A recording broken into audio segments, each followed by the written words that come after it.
Are you excited? No. Well, welcome back to Teal House Farm. We are back. Where are we, Annie? We're back at the Children's Hospital. But today is an exciting day. Today Annie is doing, let's see, it's about 10 months since the big surgery, and we're doing a follow-up Gait analysis. We're going to see how things have changed for the better. We know they've changed for the better in a lot of kind of immeasurable ways, like her endurance is a lot better, definitely more flexible, but this is actually going to measure everything. We can compare it to last year. We did it last year, almost exactly a year ago today. We did one of these Gait analysis, and we'll be able to actually compare the results for the two and see exactly what has improved. Hopefully we get to get new braces after this, Annie, and maybe no brace on Lefty anymore. So that would be exciting. We can wear some fun, fancy shoes if we don't have braces on both feet that we have to fit into shoes. So, but it was a very long drive here. We just drove almost 2 hours since dropped the other girls off at Grandma's house and then drove the rest of the way here. No, Mama's. Oh yeah, that's Momo's house. And now it's just me and Annie. We're gonna go check into the hospital, and we get to get all stickered up, and they make us look like a movie star with the computer action stickers, and then the computer will log her and make a 3D animated model of Annie so they can look at how she walks. I don't want stickers. You don't want stickers? So they can look at how she walks in all 360 degrees. It's pretty cool. So come join us for the day, and we'll see how things are looking. All right, mask. What color mask would you like today? I got all colors of the rainbow. Purple. Purple. This is supposed to be no waste November, but the hospital requires disposable masks. So we have a box of rainbow colored ones to make it a little more fun. All right, Annie, purple it is.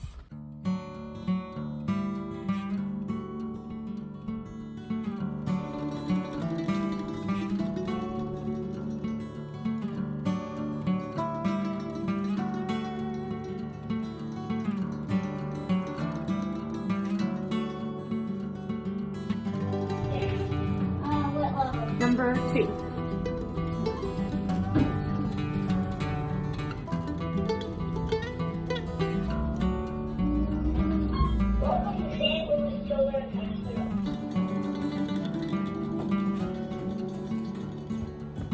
Good job. Do it again.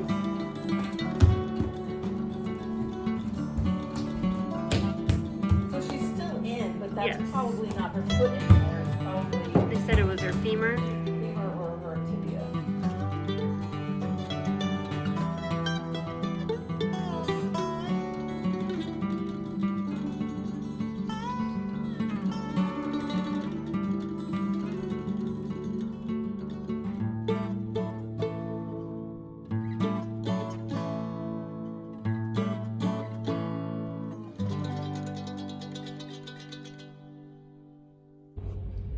Okay, Annie, we finished. What'd you think? Annie, what'd you think? You don't know? You could take your mask off. It's very long. And it took like 3.5 hours, but she did great. And they were very impressed with how much better her foot and her ankle look. So that was great. We'll talk more about this in a minute, but we gotta go pick up the other girls. So let's go get your sisters. Hey. Going to say I'm missing COVID just a little bit right now. During 2020 and 2021, we could get from our house to Children's Hospital, no stop and go traffic, straight through. We are 6 miles from the intersection to get on the major interstate, and it's moving like molasses, stop and go. It's taken like an extra hour to get home because everybody's now back at work, and like the highways are overcrowded. So missing the quick drive just a little bit, but we'll get there and we'll pick up the other kids. Hello, little people. Mommy. Yes. Okay, pizza. Oh, yay. We're gonna miss church though. We're gonna Yeah, we are. We're gonna miss. It went way longer than I thought. Some jokes. Yes. Goodness. Okay, so this is actually a couple of days later. It's almost a week later, actually, I'm gonna be honest. This video I had to collect a lot of like before and after clips because I really want to show you the difference and talk about it.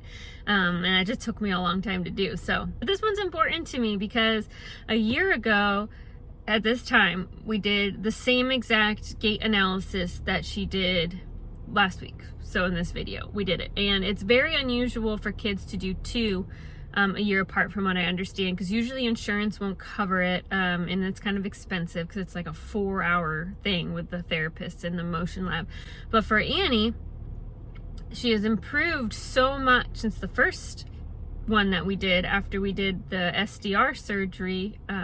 We did the surgery 2 months after her gait analysis, and she's improved so much in the last 10 months that when we went and saw the orthopedic surgeon last month, because she was supposed to have surgery on her foot to straighten it out, but the foot isn't crooked anymore, and they really weren't expecting to see that, because what they expected to happen is that she would have the surgery on her nerves in her back, on her spinal cord, and then her joints would be looser, which would allow for her ankle to work properly. She can wiggle her toes now, things that she's never been able to do.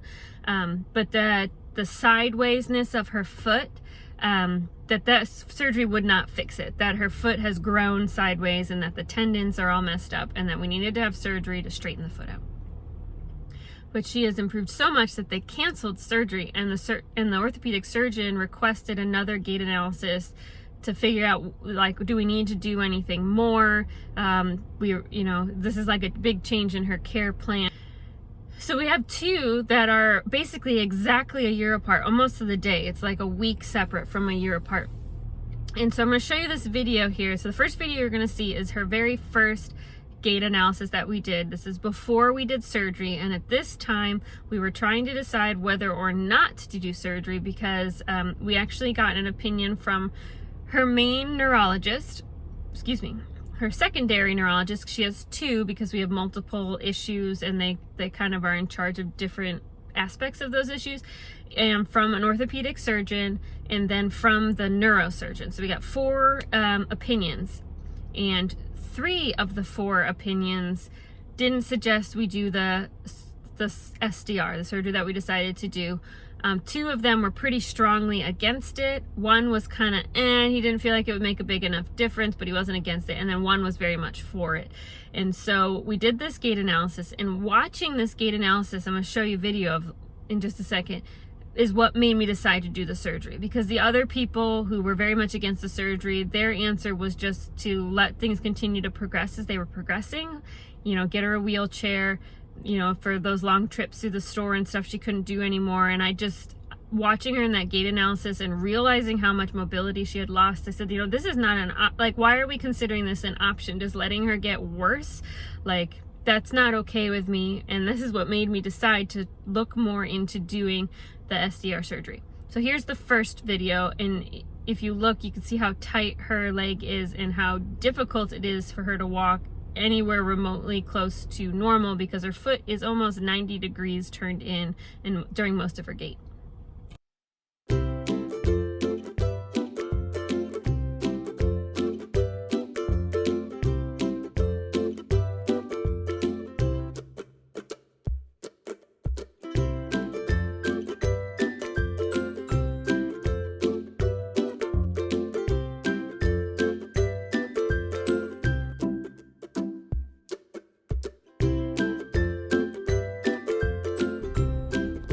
So after that, we went and we had an in-depth consult about the surgery. I talked to the surgeon about a lot of the concerns that her other neurologist had about doing the surgery, and he was able to talk to me through each of those concerns. And we went home and we prayed about it more. We'd already been praying about it pretty consistently for several months before we even went for that consult, and really felt like this was the right choice. Even though there were people, and very smart people, who were against it, we really felt strongly this was the right choice, so we pursued it. And it's been a very long road. It had a massive amount of therapy after surgery. We're still in the midst of it. It's an 18-month therapy commitment, and we are 10 months in, so we're getting to the less intense end. But for the first 6 months, she went to therapy 5 days a week, and then now we're on 3 days a week, and in January we get to go down to 1 to 2, which is going to be absolutely amazing for everybody, including my other children who have been just absolute soldiers, tagging along to all of these appointments, doing school in the waiting rooms, you know, things like that. We don't get any immediate results. So the lady who does the motion analysis, she talked through things, and we looked at some of the motion, because all of this gets put into computer generates 3D images of Annie's walking with all of her joints pinpointed. It really helps them see exactly where any gait or abnormalities are coming from, because what might look like it's her foot is actually, you know, a femur rotation or something like that. So it lets them be really specific, which is why it's a really good tool for kids with motor disabilities, or differing motor abilities, I guess would be the correct term. But what they have to do now is all of that goes into the computer, and they spend some time with some algorithms getting the computer to analyze everything about how she walks.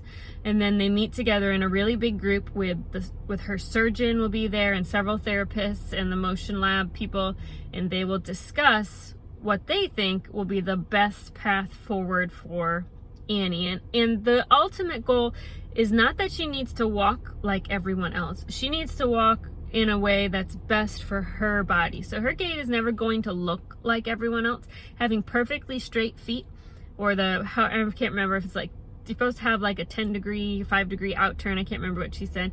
That's not the goal. The goal is for her to walk in the way that's best for her body. So however her joints are aligned, things like that, the computer look at. We want to encourage her body to walk in a way that naturally fits her, so that she's not damaging her joints as she grows, and also so that she's not falling all the time like she was before. But most of that has disappeared since the surgery, which is amazing. So we gotta sit and wait. We'll get results. It usually actually takes about a month, because there's a lot of work to be done between here and there. But we're anticipating what they'll tell us to do is not any more surgeries or anything like that. Probably going to recommend that we change her bracing, which is, you know, she wears foot braces, and we're probably going to change what kind of foot braces that she wears that'll support the new way she's walking now. Because it seems like, after talking to the people and, you know, what their best guess is, that she's a little bit, I guess what you'd say, like over braced. She had really specific bracing for when she was so tight that she was walking, really struggling to walk, and she no longer needs quite that amount of support. And so for her, if that ends up being the case, that's really exciting. You know, every little girl wants to wear fancy shoes, you know, every once in a while. And right now, Annie has 2 pairs of shoes that fit over her brace, and neither of them are fancy. They're basically, you know, running. She has a pair of like running looking shoes, and she has a pair of high top sneakers, and that's what fits over the brace. Like, you don't get to wear the cute little heels or anything like that when you have braces on your feet. So that'll be fun for her if that ends up being the case. But again, we're gonna have to wait at least a month before we know. But it's such an encouragement to me, and I've said this before in other videos. I hope it's an encouragement to you, because if you go back in time, and we've been vlogging for 6 years now, so you can go back in time from right when we got Annie diagnosed all the way through this journey. I have a playlist of videos that have to do with this journey. You can go back and watch videos from a few years ago to even up to a year ago. It was like, we felt like it was never going to get better. It just seemed like things were going to get worse. Just trying to deal with the amount of medical debt that we were getting ourselves into, trying to get her everything that she needed, and realizing that living rurally, it was really hard to find all the, you know, specialists or therapists or things that she needed. There were not services available. There's like a real desert when it comes to medical care in rural communities.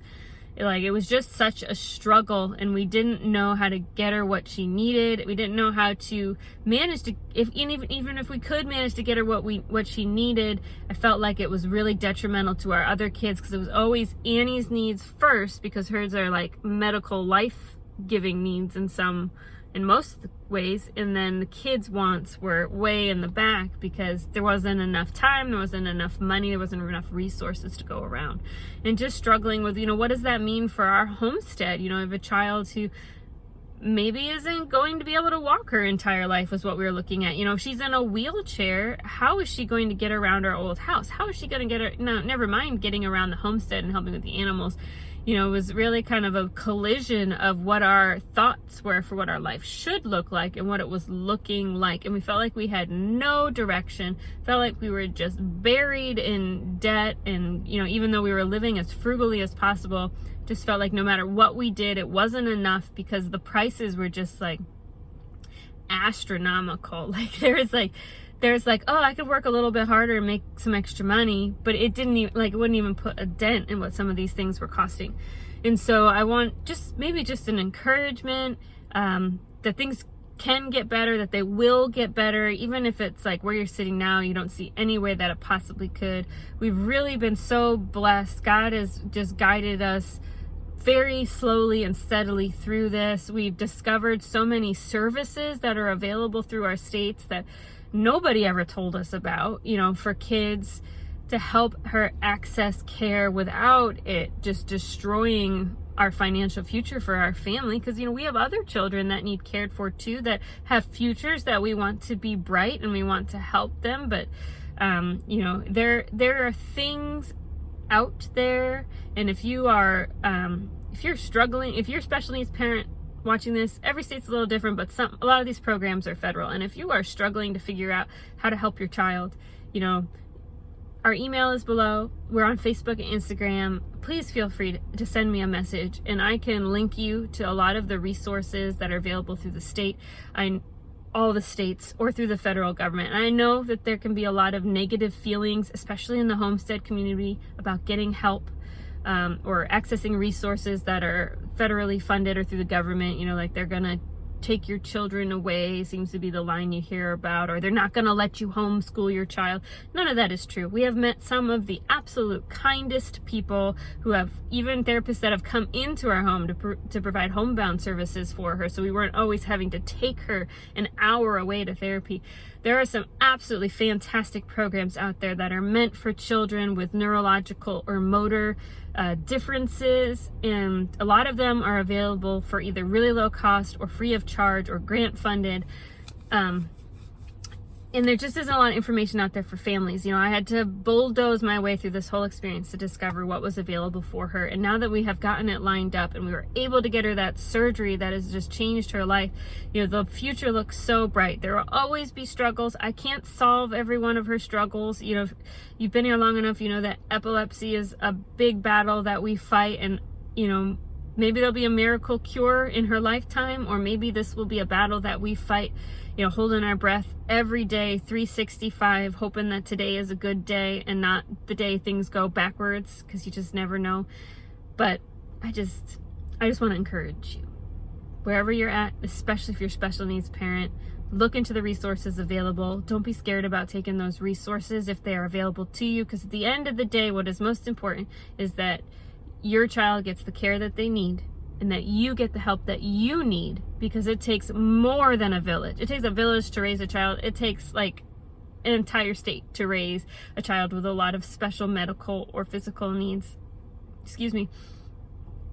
There's just no amount of prepared you can be for what it's going to take mentally, financially, emotionally, to see that your child gets everything that they need to be successful in life. That's really what we want for all children at the end of the day, that they are successful and are able to be who they are meant to be, whoever that is, that they are the best version of themselves, and that they are supported on that journey.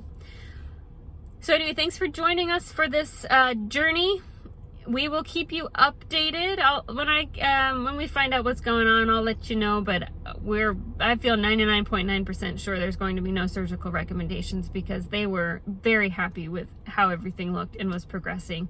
And so we are just so pleased and so thankful, and feel just so blessed as God has guided us every step along this difficult journey. And I know will continue to guide us every day as we try to be faithful in prayer and listening for direction. So we will see you all back on the farm next time. Take care.